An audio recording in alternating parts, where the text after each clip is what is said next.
Hello, আসসালামু আলাইকুম। আজকে একই জায়গা থেকে কয়েকটা ভিডিও আর কি ধারণ করব।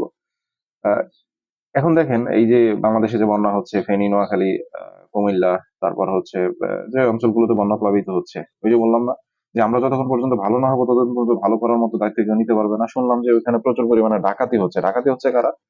মানে বাহিরের লোক ডাকাতি করতে গেছে ওখানে। বাহিরের লোক ডাকাতি করতে যায় না ওখানে, স্থানীয় যে ছেলেপেলে আছে যারা একটু তাগড়া তগড়া বা মানে একটু কি বলে, এরাই ডাকাতি করছে। একটা নৌকা ভাড়া চাচ্ছে 3,000, 5,000, 10,000 টাকা। মানে এটা ধারণার বাইরে। ঢাকা থেকে বা বিভিন্ন জায়গা থেকে মানুষ যাচ্ছে আপনাদেরকে বাঁচাতে, আপনাদেরকে উদ্ধার করার জন্য, আপনাদেরকে মানে যাতে অভুক্ত যাতে না থাকেন, দুবেলা দুমুঠো খাবার তুলে দেওয়ার জন্য আপনাদের মুখে, আপনাদের সাহায্য সহযোগিতার জন্য যাচ্ছে। আপনারা যেটা করছেন সেটা হচ্ছে কি তাদেরকে একটা মানে ফর্দ দিচ্ছেন, নৌকা ভাড়া এত, এটা এত, এটা এত, এই এলাকায় যাওয়া যাবে না, ওই এলাকায় দেন, ওই এলাকায় যাওয়া যাবে না, এই এলাকায় দেন। এই যে মানে একটা টেন্ডেন্সি, এই টেন্ডেন্সি থেকে আপনারা কবে ভালো হবেন আমি বুঝি না।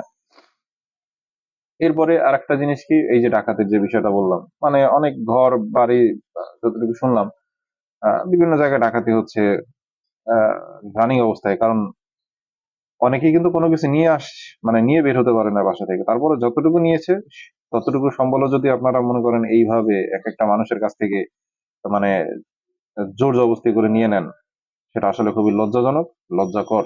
এবং এইটা যদি কন্টিনিউ হতে থাকে, যারা হচ্ছে আপনার ভলান্টিয়ার আছে তারা যদি আপনাদের কাছ থেকে বাধাপ্রাপ্ত হতে থাকে, যে ভলান্টিয়ারটা আজকে গিয়ে আপনাদের কাছ থেকে অপমানিত হয়ে এসছে, আগামী বছর অন্য কোন এলাকায় যদি বন্যা প্লাবিত হয় সে কি যাবে? তার ভিতরে কিন্তু একটা খটকা থাকবে। একটা ভিডিওতে দেখলাম ওইখানের স্থানীয় মানুষ, মানে তার নৌকায় হয়তো বা যে কোনো কিছু নিয়ে হয়তো বা একটু দ্বন্দ্ব হয়েছে, ভাড়া অথবা খাবার নিয়ে। সে কি করলো, তার ওই ত্রাণের যে খাবার সব নৌকা থেকে ফেলে দিল। এটা কোনো কথা? ভাই, আপনাদেরকে উদ্ধার করার জন্য মানুষজন যাচ্ছে। আবার আরেকটা ব্যাপার হচ্ছে, এই যে সোশ্যাল মিডিয়া দেখলাম অনেকেই মানে ট্যুর মূলক একটা মানে ট্যুরের মতো করে যাচ্ছেন। মানে হয়তো বা দেখা গেছে 1 লাখ টাকা তুলেছেন, 10-15 জন চলে যাচ্ছেন একটা গাড়ি করে। 10-15 জন যাওয়ার দরকার নেই তো ভাই।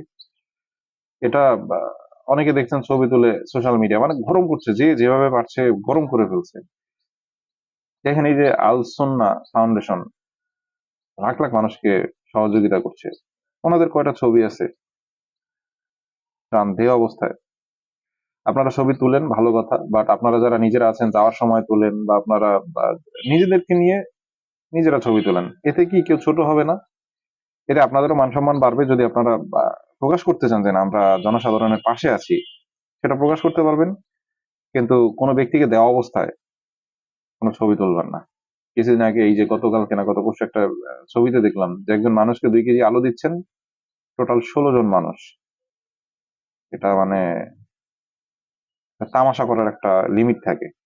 এসব ছবি টবি তোলার দরকার নাই, আপনারাই তুলেন। ওই 2 কেজি আলু নিয়ে আপনারাই ছবি তুলতেন, 16 জন মানুষই থাকতেন ক্যামেরার সামনে। যে ব্যক্তিকে আলু দিয়েছেন তাকে আনার দরকার ছিল না, তাকে ছোট করার দরকার ছিল না।